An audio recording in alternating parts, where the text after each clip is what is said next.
They thought the female lawyer only handled divorce papers, until a client smiled and said her husband treated her well, then jumped from a building that night. The woman knew that smile was a cry for help. The young man beside her blamed himself too. If someone had understood her earlier, she might have lived. But before they could recover, another case arrived. This time, the person begging for help was a middle-aged husband. His arm was covered with bruises, and he said every injury came from his wife. When he mentioned divorce, she called him useless. When he talked about the house, she threatened to burn the certificate. Everyone treated it like a joke, because they thought a man could not be a victim. But the lawyer did not laugh. The wife had used violence, money, and shame to trap him for years. His demand for compensation was not greed, it was his right. The wife rushed into the office, but this time, the man did not kneel. With the lawyer's help, he signed divorce papers. The woman who called him trash realized he was not her prisoner anymore. However, revenge came fast. Outside the building, several men blocked the lawyer's way. They thought she was just a woman meddling in other people's business. The next second, the young man stepped in front of her. He had been quiet the whole time, but when danger came, he became the wall no one could cross. Before their feelings could settle,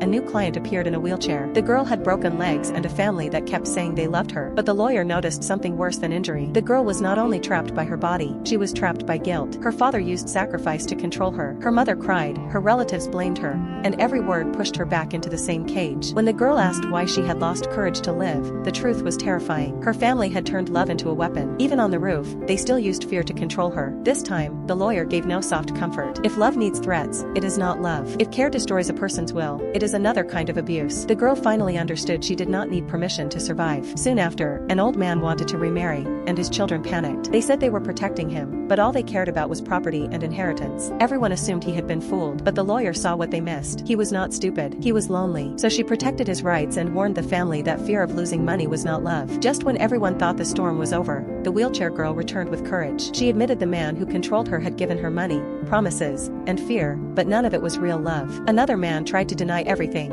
but the lawyer had evidence. Phone records, witnesses, and awards made the lies fall apart. The young man watched her fight for everyone else and finally could not hide his feelings anymore. To others, she was a sharp lawyer. To him, she carried too much pain alone. That night, he asked, after saving so many people, who was going to save her? The next day, a wealthy woman walked into her new consultation room with a dangerous marriage case. The evidence was ready, the betrayal was clear, and even the young man sensed something was wrong. But before the lawyer could move, someone secretly followed them. She thought she was taking one more divorce case, but this time, the person being hunted might be her.